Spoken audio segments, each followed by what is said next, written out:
Picture this. You wake up at 4 a.m. because today is the last day you can harvest corn before the rains come. 400 acres are waiting for you. If you don't make it in time, you'll lose a $200,000 crop. You walk to your tractor, turn the ignition, and see a red message on the screen. System error. Engine locked. Contact dealer. The tractor won't start. It doesn't stall. It simply refuses to start. And you know everything under the hood is fine. The computer just decided you don't have the right to use your own machine. The dealer can come in a week. Clouds are already gathering on the horizon. Sound like a nightmare? No, friends. This is the daily reality of thousands of American farmers. Over the next 45 minutes, you'll hear 12 real stories of farmers from all corners of America. Stories that will tell you the truth about how the world's biggest corporations have turned your farming neighbors into helpless hostages of their own equipment. But before we begin, write in the comments where you're watching this video from. Texas, Iowa, California, or maybe you're not from America at all. I'm curious to know how widespread this problem has become. Here's a number that knocks you off your feet. New John Deere 8R Series tractors cost between $330,000 to $435,000. Do you know how much an average house in America costs in 2025? $403,000 to $413,000. Yes, a tractor costs almost as much as a house. But here's what's truly insane. When you buy a house for $400,000, you can do whatever you want with it. Repaint the walls, change the wiring, install new windows, it's your house. But when you buy a tractor for $400,000, you can't fix it. You can't buy parts anywhere you want. You can't even look inside without violating your agreement with the manufacturer. Friends, I'm not telling you this for no reason. I spent the last 6 months talking to farmers across the country, and what I learned kept me awake at night. This is a story about how American corporations are destroying what makes America great: independence, self-reliance, and property rights. This is a story about how technological progress has become a tool of control and profit. Jim Robertson from Stone County, Iowa, has been farming for 35 years. His grandfather and father were farmers too. In his garage still stands an old International Harvester 1066 from 1973, a tractor his grandfather bought new that year. This old beauty worked without problems for 50 years, says Jim, patting the worn hood. When something broke, I grabbed a wrench and fixed it. At most, I needed to drive to town for a part. But in 2019, Jim decided to modernize. He bought a new John Deere 8245R for $425,000. The dealer convinced me it was an investment in the future, he recalls. GPS navigation, autopilot, crop monitoring system, everything state-of-the-art. The problem started after just 3 months. In the middle of corn harvest, an error message appeared on the tractor screen. The engine died. Jim tried everything he knew, checked oil, coolant, filters. Everything was fine, but the tractor refused to start. I called the dealer, Jim recounts. They said they couldn't tell me what was wrong over the phone. They needed a special diagnostic computer. The nearest authorized service was 150 miles away. A technician could only come in 4 days. Cost of the visit, $500 plus $150 per hour of work. I lost 4 days of harvest, says Jim bitterly, all because a computer decided something was wrong with the tractor, when actually the problem was a sensor that cost $15. But the worst was yet to come. To understand how we got here, we need to go back in time. In the 1960s, 70s, American farmers were true masters of their equipment. International Harvester, John Deere, Case. All these companies competed not only in sales, but in how easy their machines were to service.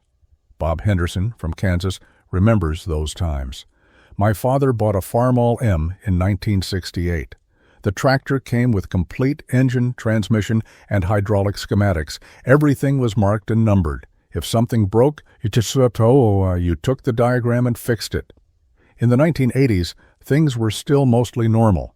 Computers were just starting to appear in tractors, and they were simple.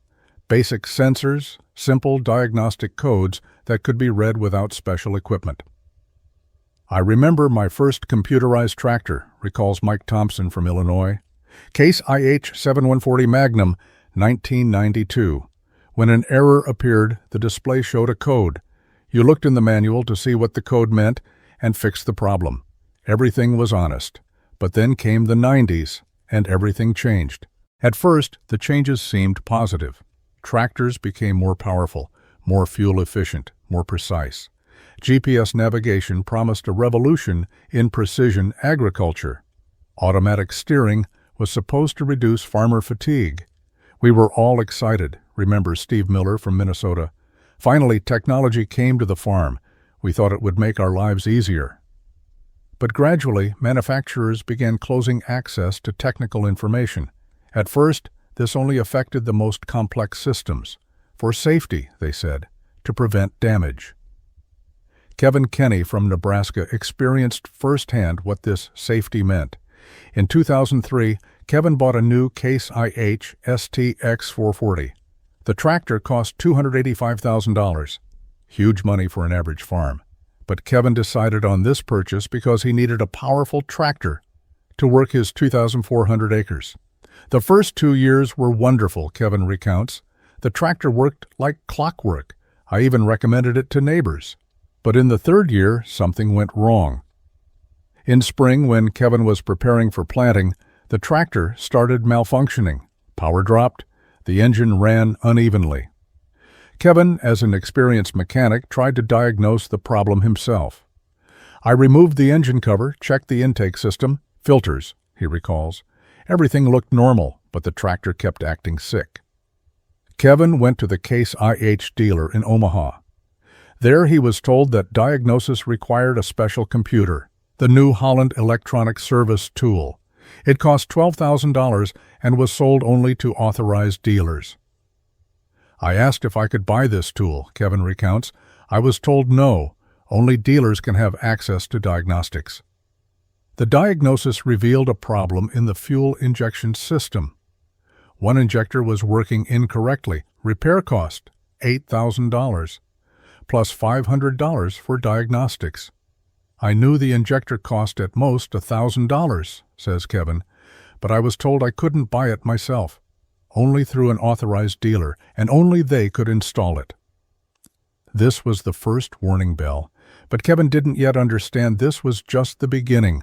Friends, what happened to Kevin next shows the true face of the problem. But before I tell you the continuation of his story, I want to remind you, don't forget to write in the comments where you're watching this video from.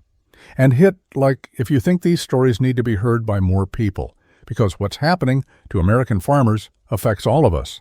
So what happened to Kevin Kenny next? Remember, his Case IH STX40 needed an $8,000 repair for one injector? Kevin didn't give up. Like a true American farmer, he decided to find a way out. After all, an injector is a simple mechanical part that's existed for 100 years. What could be complicated? I went to an independent mechanic in the neighboring town, Kevin recounts. Old Joe Weimer had been repairing diesel engines for 40 years. He said the injector was indeed simple, and he could repair it for $300. But when Joe tried to install the repaired injector, the tractor refused to start. A message appeared on the display. Unauthorized component, contact dealer. Wait. The tractor knew the injector wasn't original? How is this possible? It turns out every Case IH part has a unique electronic code. When the tractor's central computer doesn't recognize this code, it blocks engine operation, even if the part works perfectly. It was like a punch to the gut, Kevin remembers.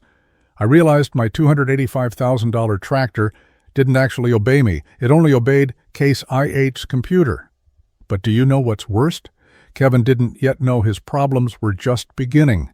What will happen when he learns about the remote shutdown system? More on that shortly. Let's break down how this control system works step by step. Step 1. Software locks. Every modern tractor is essentially a computer on wheels. A John Deere 8R has 15 different computer units connected by a CAN bus network. These units constantly exchange information and check each other. Step 2. Component authorization.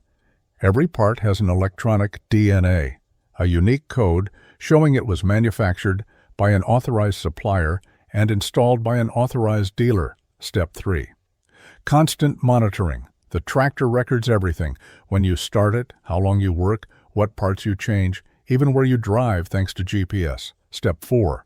Remote control. Through satellite communication, the manufacturer can lock your tractor remotely, officially to fight theft, unofficially to control you. But can you imagine what will happen if this system is used against farmers? The Anderson family's story will show you how terrible this can be.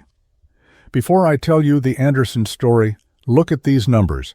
John Deere hydraulic hose replacement, $450. The same hose at an auto parts store, $23. Engine error diagnostics, $150 per hour. Diagnostic time, minimum 2 hours. Technician call-out, $500 plus $2 per mile. New control unit programming, $800 for a procedure that takes 10 minutes.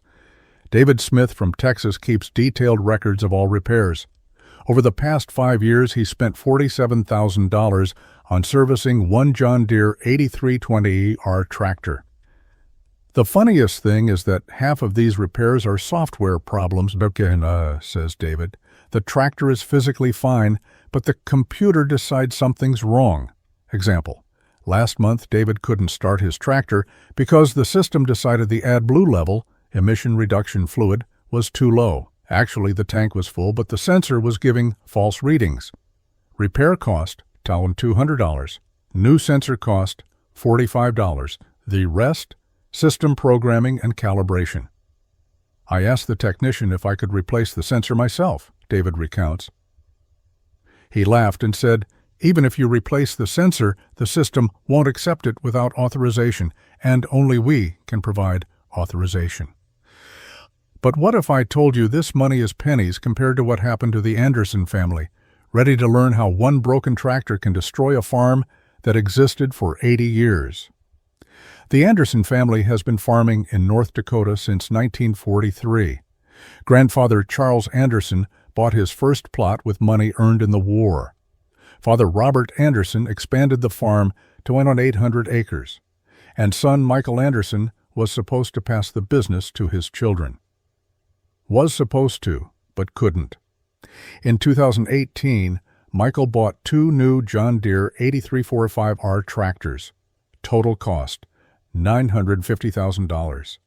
These were the most expensive tractors in their farm's history, but Michael believed they would pay for themselves through increased productivity. The dealer convinced me it was a 20-year investment, Michael recounts. They promised minimal maintenance costs thanks to smart systems. Problems started in the first spring. In the middle of planting, one tractor started stalling. Michael called the dealer. The earliest date for a technician visit, in a week. Planting can't wait. I asked if I could look at the problem myself, says Michael. I was told any intervention on my part would void the warranty. Michael decided to risk it. He removed the engine cover and saw that one cable had come loose. A simple problem that could be fixed in a minute. But when Michael reconnected the cable and tried to start the tractor, a message appeared on screen. Unauthorized intervention detected. Tractor locked. Contact dealer. Friends, imagine this feeling. You own a $475,000 tractor. You see a problem that can be fixed in a minute, but your own tractor refuses to obey you. This isn't science fiction. This is the reality of American farming in 2025. But are you ready to learn what happened to Michael next? Spoiler, the story gets worse. Because it turns out John Deere can not only lock your tractor, they can do much worse things. When the John Deere technician finally came to Michael, they didn't just unlock the tractor. They also presented a bill for unauthorized intervention diagnostics, $20,300. They said I damaged system integrity, Michael recalls, for reconnecting one cable that came loose by itself. But this was just the beginning. A month later, the second tractor broke down. The problem was in the hydraulic system. An original pump cost $3,200. Michael found a similar pump from a known manufacturer for $800. I thought, well, what could happen? It's just a pump, says Michael. But when the local mechanic installed the new pump, the tractor locked up again. The system detected an unauthorized component and refused to work. To unlock the tractor, Michael had to pay $500 for technician call-out, buy the original pump for $3,200, pay $800 for installation, pay $400 for system reinitialization. Total cost, $4,900 instead of $800.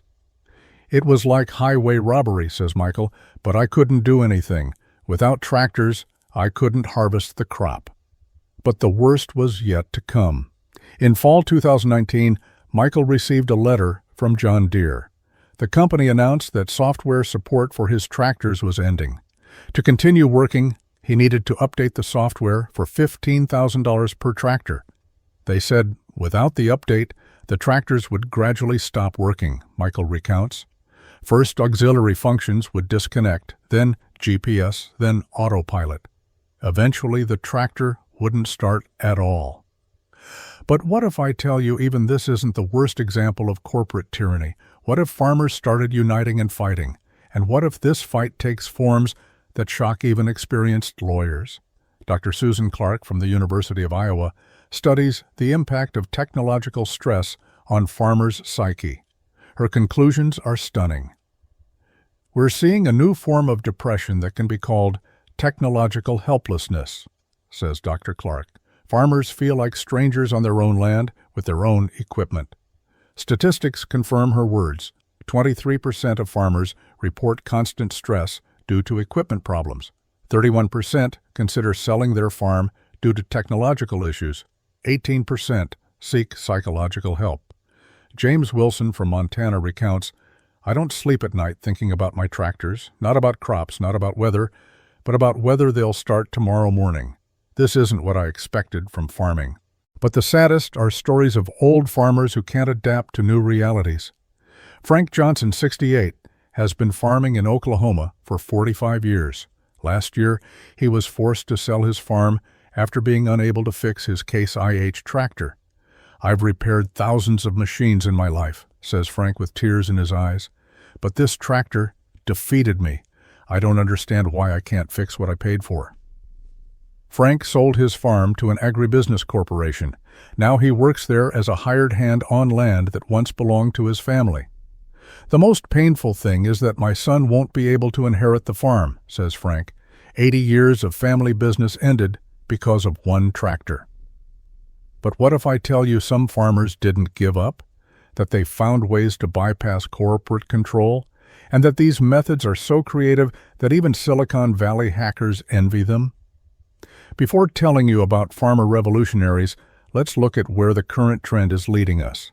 In Tutsiori, John Deere announced a new service, Farming as a Service. Instead of buying a tractor, farmers will rent access to agricultural operations. You pay for each field pass, for each ton of harvested crop. This is the future of farming, declared John Deere CEO John May. Farmers will be able to focus on what they do best, growing food, and we'll take care of the technology. Sounds good? Let's look at the details. Under the FAST system, the farmer does not own the equipment. He cannot choose when and how to use it. If he doesn't pay for the service, the equipment automatically locks. Additionally, all information about crops, soils, and growing methods becomes John Deere's property. The company can sell this data, use it for price forecasting, even pass it to competitors. This is the end of independent farming, warns attorney Nathan Probst, who represents farmers' interests in lawsuits against equipment manufacturers. Farmers will become hired hands on their own land. But the scariest thing is the possibility of remote control. Imagine, in the middle of harvest, all tractors in a region simultaneously stop. The reason, changed contract terms or non-payment for services. This isn't paranoia, says Probst. This is a business model being actively developed. But are farmers ready to accept such a future? Or will they fight? And if so, what does this fight look like? Friends, what you'll hear next may shock you. Because it turns out some American farmers have already started their own war against corporate control. And the methods they use remind you of hacker movies. Ready to learn how a 65-year-old farmer from Kansas became a cyber pirate? how underground workshops repair unrepairable equipment, and why the FBI monitors forums discussing tractor repair. All this in the next part. Don't switch channels. Donald Doc Harrison, 65, Kansas.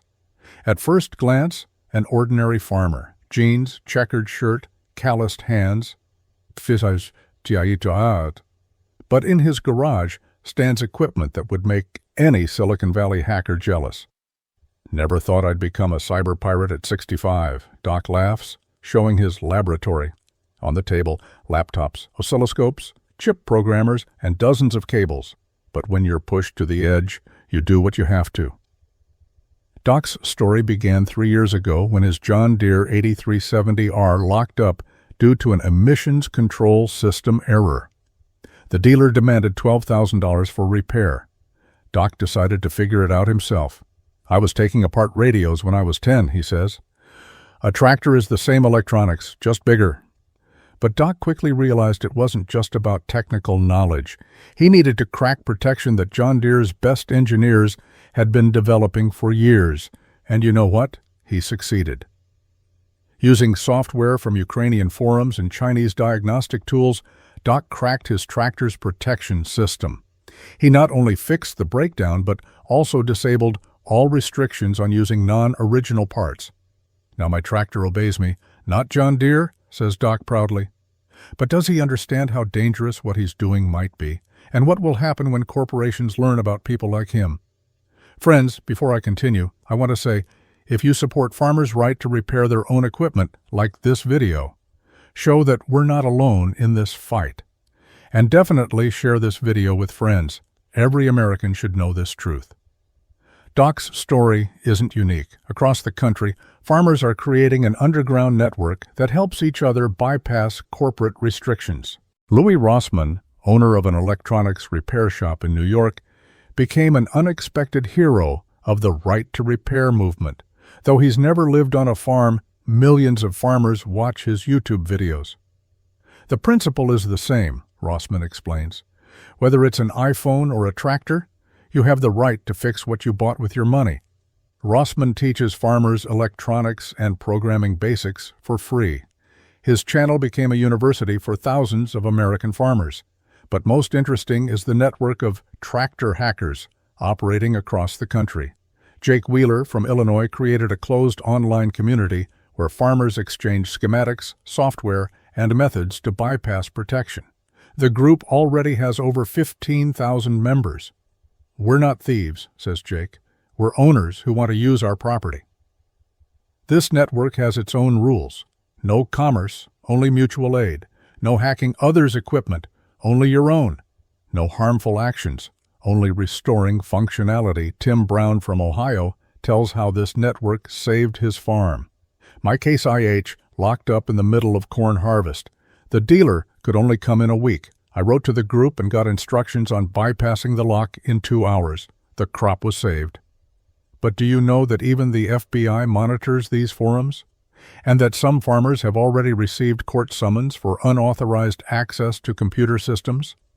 While some farmers fight electronics, others chose a simpler path, returning to old equipment. The used tractor market is experiencing a real boom. Tractors from the 1980s-90s, which used to sell for pennies, now cost tens of thousands of dollars. Bob McKenzie from Wisconsin has been selling old tractors for 20 years. Never seen demand like this, he says. Farmers are ready to pay $30,000 for a 1976 International 1086. A new tractor with the same characteristics costs $200,000. Why are farmers ready to pay so much for ancient equipment? It's simple, explained Sam Davis from Indiana, who last year sold his new John Deere and bought 3 old International harvesters. I can fix old tractors myself. New ones? No. But most interesting are the stories of old equipment modernization. Mike Johnson from Texas created a real masterpiece. He took a 1973 Massey Ferguson 50 chassis and installed a modern Caterpillar engine, GPS system, and Case IH hydraulics. The result? A tractor with modern machine power, but with self-repair capability. This monster cost me $45,000, including modernization, says Mike. A new tractor with these characteristics would cost $350,000, and I couldn't fix it. But most importantly, Mike can do whatever he wants with this tractor, install any parts, change settings, even sell it without restrictions. But what will happen when corporations try to ban old equipment sales, or when parts for it become unavailable? Are farmers ready for such developments? Let's look at specific numbers showing the economic benefit of abandoning new equipment. Cost comparison over 5 years. 1,000-acre farm. New John Deere 8345R 2023 model. Purchase $485,000. Maintenance $67,000. Parts $23,000. Diagnostics $8,500. Software updates $12,000. Total $595,500. Rebuilt International. 1486 1981 model. Purchase and restoration $35,000. Maintenance $8,000. Parts $12,000. Modernization $15,000. Total $70,000. Savings $525,500 over 5 years. I invested this money in land, says Dave Martin from Minnesota, who switched to old tractors 2 years ago, bought an additional 200 acres instead of one new tractor. Steve Foster from North Dakota calculated even more detail. For the money of one new tractor, I bought 3 old ones, rebuilt them, and still had money left for a new grain dryer. But the most interesting statistic is productivity. University of Nebraska research showed the efficiency difference between old and new tractors is only 7 to 12%, and considering downtime due to breakdowns and waiting for repairs, old tractors often outperform new ones. My International works 320 days a year, says Fred Wilson from Ohio. My neighbor's John Deere sits in repair 45 days a year. Who's more productive? But won't this trend lead to technological degradation of American farming? Can old tractors compete with autopilot and precision agriculture? Friends, I see in the comments many questions about where to find old tractors and how to rebuild them. Write in the comments if you want a separate video on this topic. If we get 1,000 likes, I'll make a detailed guide on buying and restoring classic tractors. Farmers aren't just returning to old equipment, they're modernizing it, creating hybrids of past and future. The Jackson brothers from Iowa created their own company, Heritage Tech, specializing in classic tractor modernization. They installed GPS systems, autopilot, and precision dispensers on 1970s-80s tractors. The secret is open standards, explains Tom Jackson. We use GPS from Trimble, autopilot from AgLeader, dispensers from Raven. It all works together and doesn't depend on one manufacturer. The result is impressive. A modernized 1979 Alice Chalmers 7080 with GPS and autopilot costs $85,000. A new tractor with similar functions costs $450,000. Plus, I can change any system for the better, adds Tom. If new GPS technology appears, I just install it. With a new John Deere tractor, you're tied to their systems forever. Another interesting trend is electrification of old tractors. Old Iron Electric Company from California installs Tesla motors on classic tractor chassis. An electric tractor has incredible torque, says company founder Richard Stone, plus no emissions, minimal maintenance, and complete independence from oil companies. But are big corporations ready to quietly watch this revolution? Won't they try to stop the farmers' independence movement? John Deere and other manufacturers aren't sitting idle. They're developing new control methods to stop the farmer revolution. First method, legal pressure. Companies sue farmers for software copyright violation. There are already several cases where farmers received fines up to $50,000 for self-repair. Second method, parts control. John Deere buys independent parts manufacturers and shuts them down. Over the past 2 years, 5 major non-original parts suppliers have disappeared. Third method, technological blockade. New models have even more protection systems that even experienced hackers can't bypass. But the scariest method is lobbying at the state level. companies try to pass laws banning unauthorized agricultural equipment repair. They say it's for safety, warns attorney James McBride, but actually it's an attempt to monopolize the repair market. Texas is already considering a bill that would make using non-original parts on farms larger than 500 acres illegal. Fine, up to $100,000. If this law passes, small farmers will be destroyed, says Mike Rodriguez from the Texas Farmers Association. But does this mean farmers defeat, or will they find new ways to fight? And what will happen when politicians and courts join this war? Interestingly, the right to repair problem exists not only in America, and some countries have already won. France passed the Farmers' Digital Independence Act in 2023. Now manufacturers must provide complete technical documentation, sell parts to anyone who wants them, ensure compatibility with other manufacturers' systems. Result? French farmers save an average of 40% on equipment maintenance. Australia created a state program for independent workshop certification. Any mechanic can take courses and get the right to work on any equipment without voiding warranty. Competition in repair reduced prices by 60%, says Australia's Minister of Agriculture. Even Ukraine, despite the war, farmers have more repair rights than Americans. Ukrainian mechanics freely work with John Deere, adapt parts, and even manufacture analogs. How did it happen that in the land of freedom, farmers have fewer rights than in other countries? But what will happen when American farmers unite for political struggle? What will happen when cities join the movement? And can consumers force corporations to change their policies? If you're watching this video from outside America, write in the comments how things are with repair rights in your country. It's interesting to compare the situation in different parts of the world. And don't forget to subscribe to the channel. More shocking facts ahead. Our tractors are the most environmentally friendly in history, declares John Deere Advertising.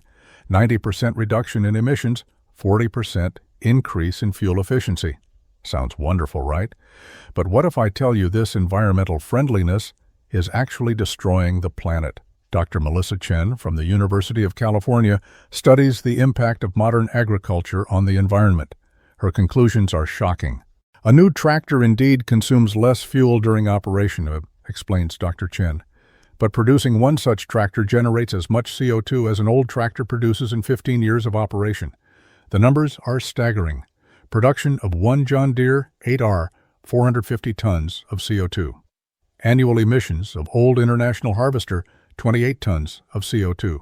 Environmental payback time for new tractor, 16 years.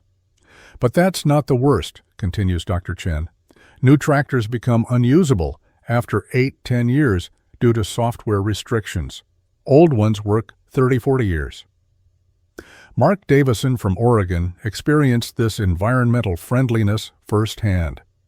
His farm specializes in organic products, and ecology for him isn't just words.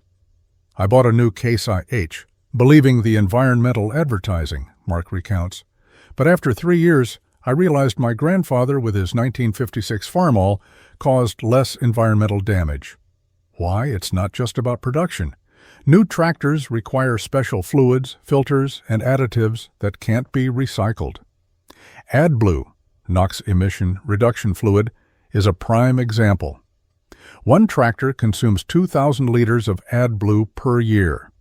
This fluid is produced from natural gas with huge CO2 emissions, plus plastic packaging, transportation, specialized disposal. An old tractor burns diesel, and that's it, says Mark. A new one burns diesel plus AdBlue, plus consumes electricity for computers, plus needs air conditioning during storage. But worst is disposal. An old tractor is 95% metal, easily recyclable.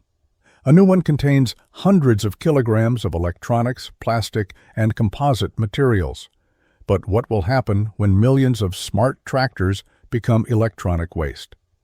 Is the planet ready for such an environmental catastrophe? But ecology is only part of the problem. The real tragedy unfolds at the social level. High costs of modern equipment destroy small farms and concentrate land in agribusiness hands. The statistics are merciless. In 1950, the U.S. had 5.6 million farms. In 2000, 2.2 million. In 2025, 1.9 million. Forecast for 2030, 1.5 million. Every day, America loses 100 family farms, says sociologist Dr. Robert Kimball from the University of Iowa, and the main reason is inability to buy and maintain modern equipment. The Wilson family story from Michigan is a typical example of this tragedy. 5 generations of Wilsons farmed 800 acres near Detroit. Grandfather George bought the land in 1923. Father William expanded the farm in the 1960s. Son Robert successfully ran the business until 2020. Everything changed when our old John Deere 4020 broke down, Robert recounts. The dealer said repair wasn't worthwhile. We needed to buy new. A new tractor cost $385,000. Robert took a loan secured by the farm, but a year later, it turned out income wasn't enough even to service the debt. The bank gave me a choice, says Robert bitterly. Either I sell the farm to an agribusiness corporation or they take it for debts. Robert sold. Now where 5 family farms once stood is one huge Tyson Foods complex.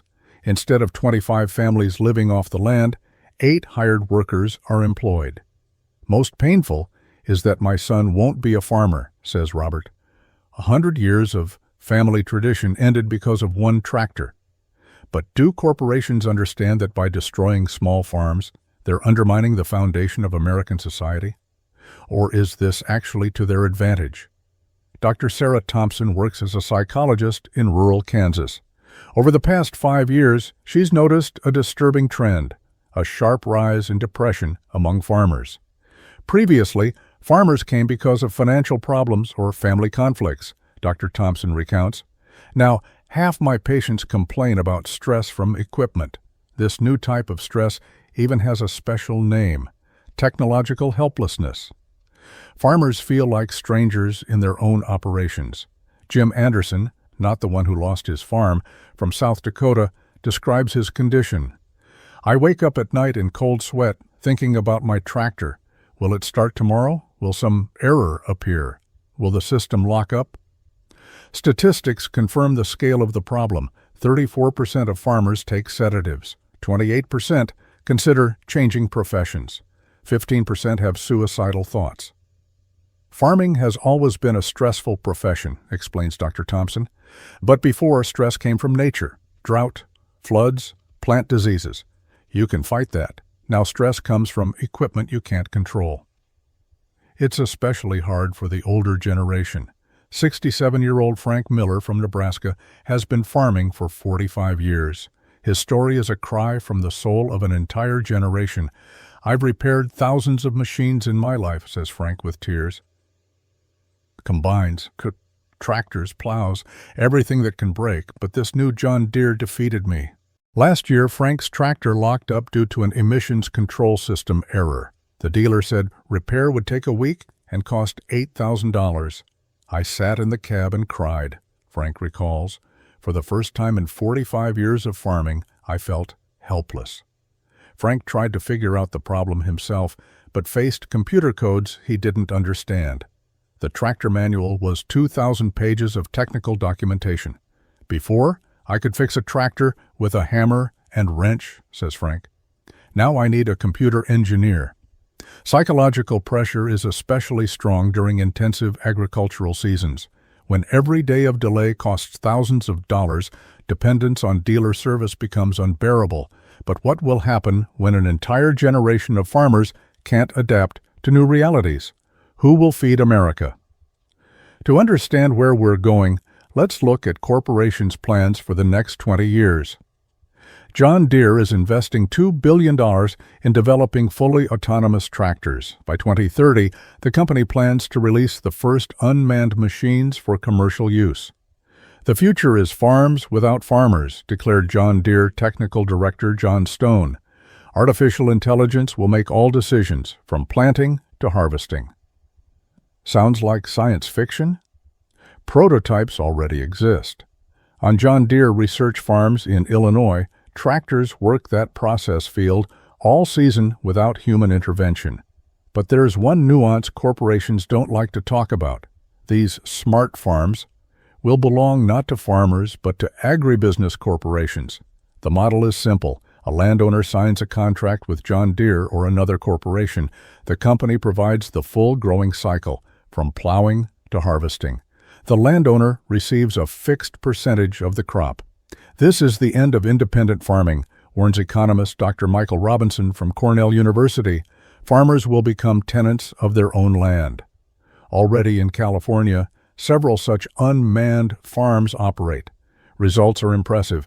Yield increased 23%. Fertilizer use decreased 31%. Labor costs 87%. But there's a dark side. On a 2,000-acre farm where 45 people once worked, now 3 operator technicians work. What happened to the other 42 jobs? They disappeared forever, says Dr. Robinson, and this is just the beginning. According to Deloitte forecasts, by 2040, 60% of American farms will be fully automated. This means the disappearance of 1.2 million agricultural jobs, but scariest is control over food. If all food is grown by a few corporations using their equipment, what happens to America's food security? And what if these corporations decide to raise prices, or if hackers attack their systems and paralyze food production across the country? Cybersecurity in agriculture is a problem few talk about. But experts are sounding the alarm. In 2023, hackers attacked the Wholesome Farms management system in Ohio. For a week, they controlled irrigation systems, livestock feeding, and greenhouse climate control. They could destroy the entire crop with one mouse click, recounts farm owner Tom Wilson. We paid ransom in Bitcoin to regain control. But imagine what will happen when millions of smart tractors are connected to the internet, when the entire food production system becomes dependent on software. Lieutenant General Michael Smith, former director of the U.S. Cybersecurity Agency, warns of an apocalyptic scenario. If an adversary attacks our agricultural infrastructure during harvest, they could deprive America of 40% of its food in one day. And this isn't paranoia. In 2022, Russian hackers already tried to attack John Deere systems in Ukraine. They managed to lock several tractors during planting. Agriculture is becoming a battlefield of future wars, says General Smith. And we're making ourselves vulnerable by giving control to corporations. But there's another risk almost no one thinks about. What if John Deere or another corporation goes bankrupt? Or if it decides to stop supporting old models? In 2024, Microsoft ended Windows 10 support. Millions of computers worldwide became vulnerable. Now imagine the same happening with tractors. And what will happen to American farming if China Noodles or another foreign company buys John Deere? Can America trust food production to equipment controlled from Beijing? Maybe you think, so what? These are farmers' problems, not mine. But you're wrong. Every American pays for corporate tyranny in agriculture. Economist Dr. Lisa Johnson from Harvard calculated the true cost of equipment repair monopoly. The numbers are shocking. Inflated equipment maintenance costs add to product prices.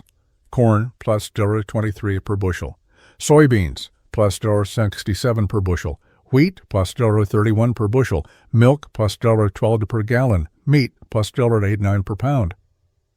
The average American family pays an additional $847 per year due to equipment repair monopoly, says Dr. Johnson. But these are only direct costs. There are also indirect ones. When small farms go bankrupt, competition decreases.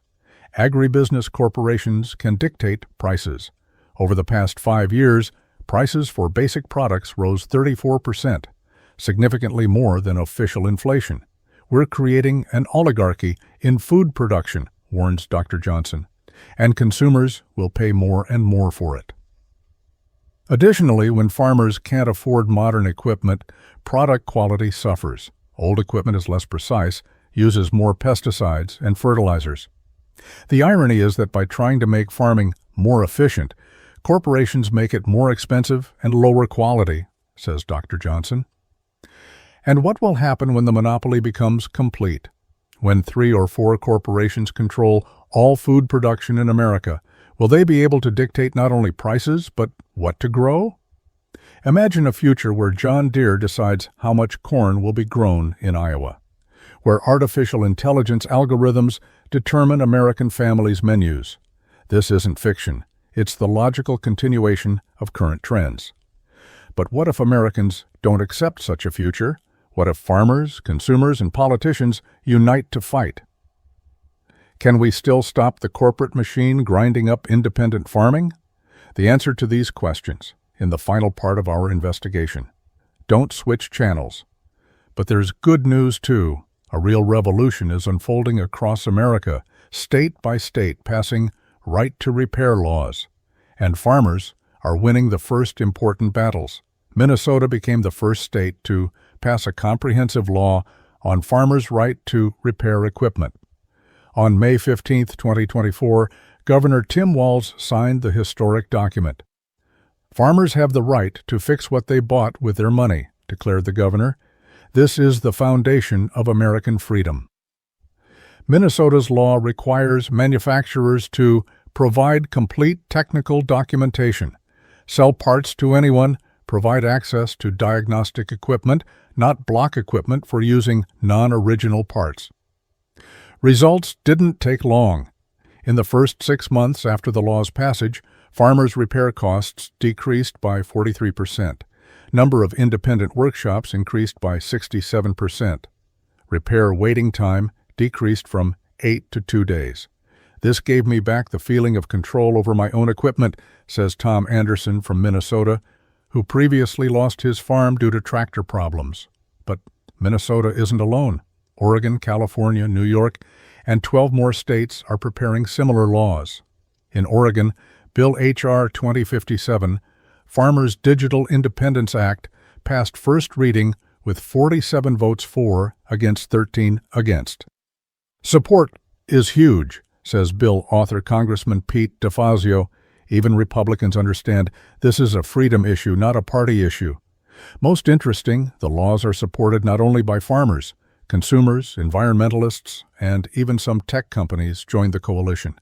Apple unexpectedly supported the right to repair, stating, "We believe people have the right to fix their devices." This became a signal for other tech companies.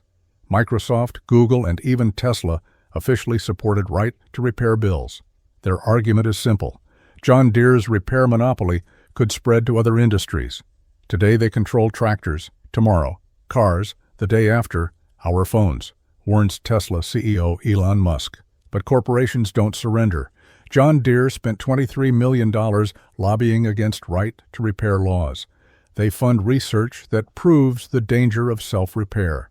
And what will happen when the fight reaches the federal level? Are Washington politicians ready to challenge powerful corporations? While political struggle continues, farmers can't just wait. They need practical solutions right now. Here's what experts advise. Tip number 1, buy old tractors. Look for 1980s, 90s machines, advises equipment expert Bob Henderson. It's the golden era, modern enough to be efficient, but simple enough to repair. Best models to buy. International Harvester, 1086, 1976, 1981. John Deere, 4440, 1982-1987. Case IH, 7140, 1988-95. Massey Ferguson, 3680, 1993-1998. These tractors can be found for $15,000 to $40,000 and rebuilt to perfect condition for $10,000 to $15,000. Tip number 2, learn electronics. Even old tractors have basic electronics. Farmers create training courses for their colleagues. Jake Miller from Kansas organized Farm Electronics Academy. In 2 years, he taught over 500 farmers diagnostics and repair basics. You don't need to be an engineer, says Jake.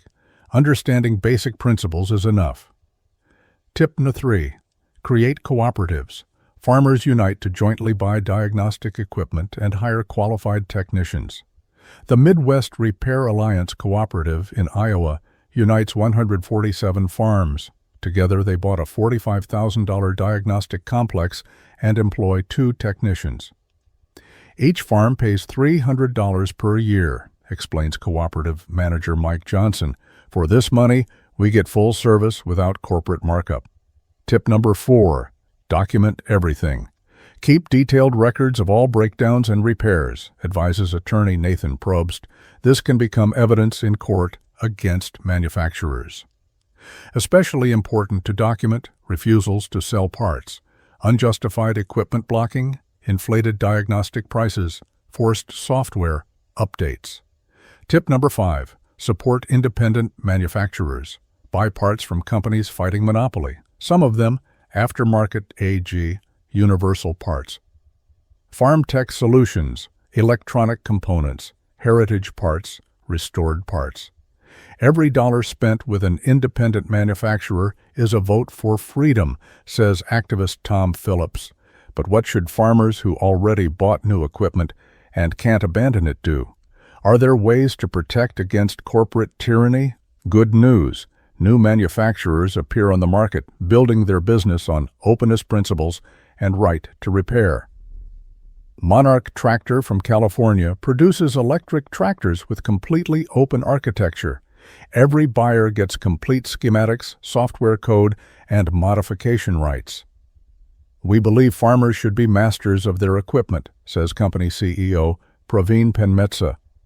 Our tractors can be repaired in any workshop. Monarch MKV costs $58,000, significantly less than comparable John Deere. At the same time, it has GPS, autopilot, and precision agriculture system. Solectrac produces compact electric tractors for small and medium farms. Their motto, your tractor, your rules. Solectrac features complete technical documentation in open access, self-repair capability without voiding warranty, modular construction, easy to change and update components, price 40% lower than traditional analogs. Kubota, Japanese company that always supported farmers' rights. They don't block equipment and sell parts to everyone. We understand trust is more important than short-term profits, says Kubota USA President Todd Mitsuoka. Companies even appear that modernize old tractors with new technologies. AgTech Innovations installs GPS and autopilot on classic machines.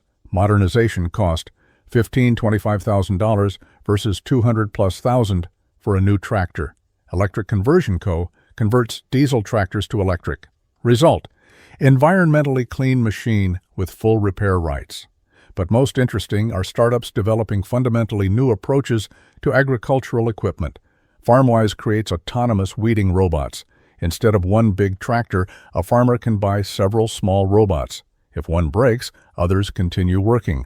Bear Flag Robotics, bought by John Deere but still maintains independence, makes kits for converting regular tractors to autonomous.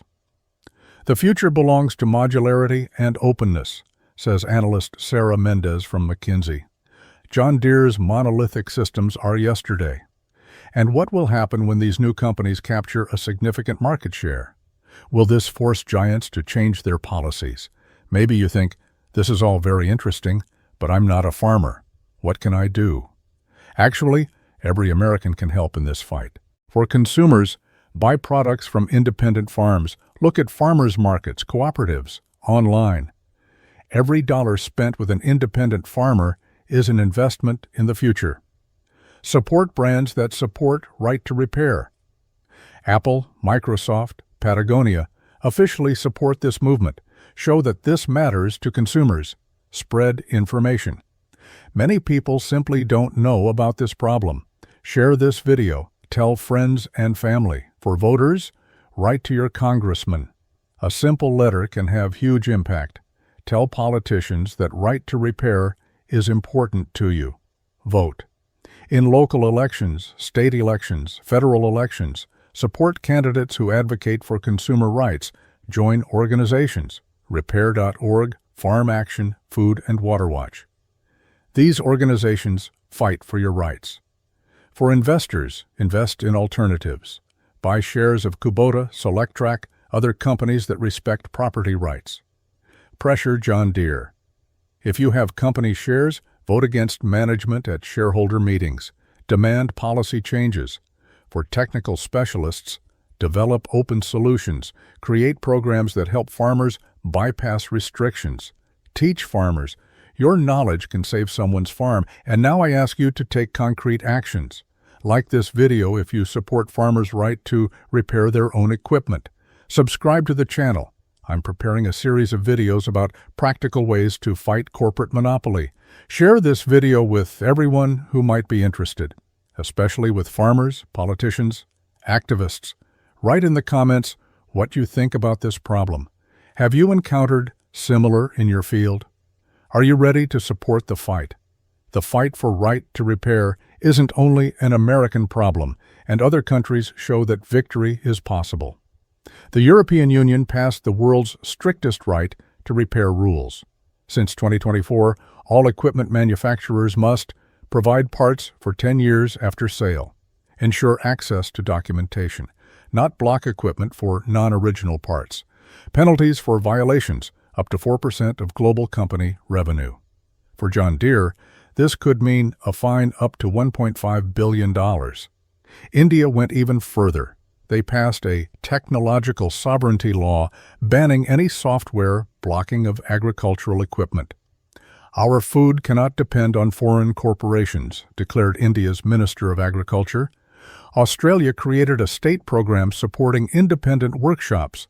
The government subsidizes mechanic training and diagnostic equipment purchases.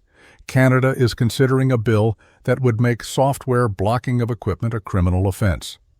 If you bought something, you have the right to fix it, says Prime Minister Justin Trudeau.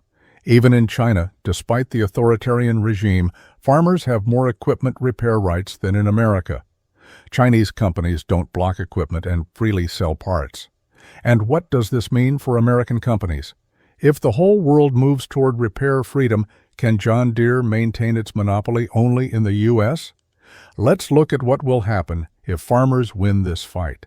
University of California research shows potential economic benefits from right to repair. For farmers, 35 to 50% reduction in repair costs, 60% reduction in downtime, 23% increase in profitability. For consumers, 15% reduction in food prices, quality improvement, fewer pesticides through more precise equipment, greater choice, restored competition between farms. For the economy, creation of 85,000 new jobs in repair sector, $12 billion GDP growth, 34% reduction in food imports. For the environment, 45% reduction in electronic waste, 28% reduction in CO2 emissions, preservation of 150,000 acres of land, fewer large agri-complexes. Right to repair isn't just justice, it's economic necessity, says economist Dr. Michael Porter from Harvard. But most important is restoration of American values, independence, self-reliance, property rights. And are corporations ready to surrender without a fight? What will be their response to growing pressure? John Deere and other corporations aren't going to surrender. They're developing a new strategy that could nullify all farmers' achievements. Tactic number 1. Safety first. Companies fund research that proves the danger of self-repair. They talk about operator risks and environmental threats. Unqualified repair can lead to explosion, fire, death, declares a John Deere representative. Actually, in 50 years of self-tractor repair, there hasn't been a single serious incident due to unqualified repair. Tactic number 2, technological race. New tractors have even more smart systems that can't be bypassed. Every part has a unique digital signature verified by satellite. Future tractors will be so integrated that individual parts simply won't work without authorization, warns engineer Tom Anderson. Tactic number 3, legal pressure. Companies sue farmers, mechanics, even YouTubers who show how to fix equipment. Louis Rossmann received a summons from John Deere for a video about hydraulic system repair. The company demands $2 million compensation for trade secret violation. Tactic 4, buying competitors. John Deere actively buys alternative manufacturers. In the past year, they bought Bear Flag Robotics and tried to buy Monarch Tractor.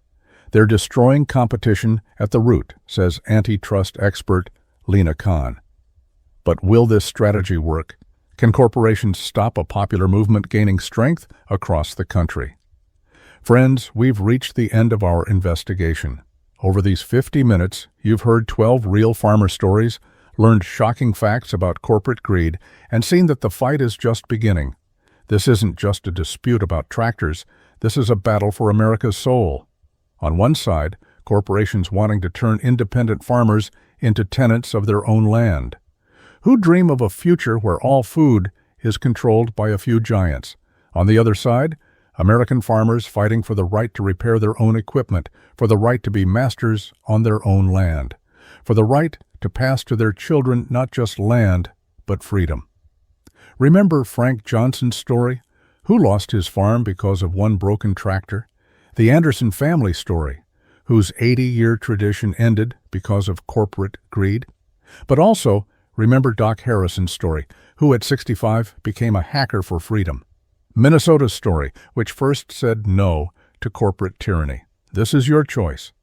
You can support corporations with your silence, or you can join the fight for American values. You can watch independent farms disappear one by one, or you can act, like if you're on the farmer's side. Share this video if you believe truth must prevail. Subscribe to the channel if you want to continue learning the truth about what's happening in America. And remember, every great change begins with one person saying, enough. Maybe that person will be you. America has always been a country where a person could fix anything they bought with their money, from Model T Ford to Apple II computers. This is part of our DNA. Let's not allow corporations to take this right away from us. The fight continues, and we will win.